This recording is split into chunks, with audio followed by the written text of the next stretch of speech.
So last night we had a story break that Manchester United had reached an agreement with Ipswich over a 30 million deal for Delap. Obviously, that is his clause, and that Manchester United had an agreement in principle over personal terms with Liam Delap's agent. The thing is, Delap hasn't chosen Man United, hasn't said yes to that, but we have the agreement with Ipswich. We have the agreement on personal terms that Delap would accept when he makes a decision, but so do other clubs. But the agreements are there. We're working on Delap, and if he says yes, the deal apparently is essentially done. But United still want Gyokeres. Amorim probably still prefers Gyokeres to Liam Delap. And United are still set to hold some talks with Victor Gyokeres. However, the deal was seen as less likely without Champions League football. We're going to talk about the latest on Gyokeres and Delap because Romano's confirmed some more Delap news. Who's he meeting? What are the offers? What is the situation? Because there obviously was an agreement reached, but what does that really mean in regards to Delap? The Mbeumo interest has just been further confirmed. We are in for Mbeumo. We want to sign 2 10s and a striker. We want to sign 3 attackers. Dibbling, Mastantuono, options there as well. Apparently Semenyo and Cherki options, although we haven't been linked to them as of the last few days. Apparently United have interest in Joao Pedro. And of course, Manchester United are playing 2 games over the next few days, one in Malaysia, obviously one in India. And Amorim has been doing press conferences for those games, and he's saying next season, look, we're not in the Champions League, we're not in Europe, but this is time to focus on the league. And I tell you what, we've got no excuse to do bad in the league next season. We need to focus on the league. We need to get back and do well in the league next season. So, hello, and welcome back to Alice Talks Football, and welcome back to your 10-minute Manchester United news, transfer news, and update roundup. Before we get into today's video, I do just want to quickly discuss something important. So yesterday, for the first time in about 5 years, I had a brief reoccurrence of something just called functional tics, where you just do a few weird movements and you just say a few words that sometimes can be offensive that I literally just can't control. Literally haven't had it in 5 years. Gets sometimes compared to like Tourette's, but it's not like Tourette's. It's like something that's environmentally or emotionally triggered. And these tics can just come out of nowhere without any warning or build up. Now, I'm hoping it's just a brief reoccurrence and these tics don't happen again for another 5, 10 plus years. But it also could be the gradual onset of these tics, maybe coming back, maybe something's triggered it. So basically this means if in any future live streams or videos I'm doing a weird movement like hitting my table or out of the blue saying just a random word that could be offensive, like calling my computer a slut for some reason, I just have no control over it. So I don't want people to think it's intentional or it's made up or I'm putting it on. Again, it could never happen again. It was just a brief reoccurrence of some tics yesterday for the first time in 5 years. It's called FT. It's very rare, but yeah, hopefully it won't happen again because it is a bit inconvenient as a YouTuber if these tics do come back. But yeah, I can't control it, but I just wanted to give a warning in advance because if you are watching one of my videos or live streams in future, in the near future or in the advanced future, and all of a sudden I just do something weird like slam the table or go or say something offensive, like I just have no control over it, and I apologize. Anyway, let's get into the news. Let's get into the stories. Let's get into the updates. First of all, talking about Victor Gyokeres. So, Gyokeres and Mateta both remain strong options. In the case of Gyokeres, securing UCL would have likely put United in the front. He's expected to discuss with interested parties soon. So it looks like because we haven't got Champions League football, we won't get Victor Gyokeres, but he's still going to discuss a deal with parties soon. Manchester United, Arsenal, probably other parties involved.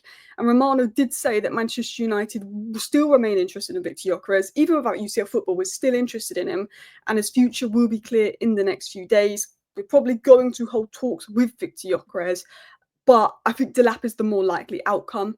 Ben Jacobs said that Manchester United's interest in Victor Gyokeres is genuine, but their top target is Delap. Now, it's interestingly because Romano suggested Amorim's top target is Gyokeres, but the more realistic target is Delap. Some sources saying Delap is now the top target. Maybe we don't have the wages that Gyokeres wants. I don't know. I still think Gyokeres, if you can get him, should be the top target, but I think Delap is just now the top target because we probably can't get Gyokeres. Apparently, he wants UCL football. So that is the situation on Gyokeres. It's not off. It's not over. Like, it's unlikely, but he's still going to have talks with Man United. Anything could change. Delap might go to Chelsea. We might focus more on Gyokeres. We don't know. So what do we know on Delap? Man United and Chelsea have already held direct meetings with Liam Delap. We know that. We've known that for ages. He's obviously had the tour, spoke to them, presented the project, la di la. Newcastle approached his agent. Some reports that he was in Newcastle yesterday haven't been confirmed true, but they probably are. And United and Chelsea are focused on convincing him with sporting projects. Everton have offered him the biggest financial package, and Newcastle are there with interest. They can offer him maybe the most sustainable development in terms of learning from Isak, moulding in, less pressure. So Delap is set to make a decision. And honestly, I don't know where he's going to decide. If I was to guess Chelsea, but 1 minute the media pretend he's more interested in Man United, the next minute the media pretend he's more interested in Chelsea. I think it's media guesswork, but I think we could have a decision soon. Now, we obviously know from Rob Dawson the agreement's there with Ipswich, the agreement's there with his agent in principle over terms. All Delap's got to do is say yes, but it's also believed he has these agreements with Chelsea and other clubs. Sully, who was very credible, said this. Seen a lot of contradictory reports regarding Liam Delap today and would advise fans to wait till proper confirmation. Numerous clubs, including United, have agreed a framework around the fee and given their project to the player. He will make up his mind in the next few days. So we've agreed a framework, we've agreed something with Ipswich, we've met the terms that he would accept, but so have probably other clubs, and Delap still needs to make a decision. This is a big decision for him, this is his career. So yeah, he's going to take his time. So let's dive into Mbeumo news. Manchester United's interest in Bryan Mbeumo is genuine, but of course he's not the only one on the list. Signing a number 10 is another mission for Manchester United at the moment that depends on outgoings. I think Man United's stance right now is Cunha's done, bish bash bosh. One of Delap or Gyokeres, Delap more likely, but again, not confirmed, not made his decision, bish bash bosh. Sell Garnacho, Rashford, Anthony Sancho, at least get one of them out and then move for Mbeumo. There will be competition for Mbeumo. Apparently he's open to the United move, but there will be competition for him. It might be difficult. We might miss out on him. But if we miss out on Mbeumo, which I think is a massive blow, I'd rather miss out on Delap than miss out on Mbeumo. Even though we need a striker more than another 10 now we signed Cunha, I just think Mbeumo is one of a kind. I think him and Ahmad, him right 10, Ahmad right wing back will be so good. United will look to sign another number 10. We're going to lose 4 attackers. We need another number 10. And arguably, we need another wing-back because we don't have anybody that's going to run in behind when you lose Rashford and Garnacho. Everybody else will want ball to feet. So I think that's something else we need to look at that we haven't been linked to yet.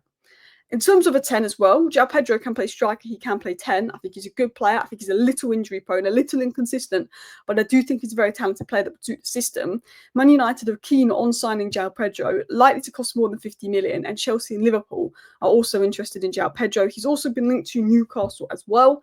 Look, Brighton are willing to sell Joao Pedro. He's seen as being up for sale, could be one to watch, but Mbeumo's better. There's better options out there. Good player, but now we've got Cunha. It's less of a need, I think, but one to watch.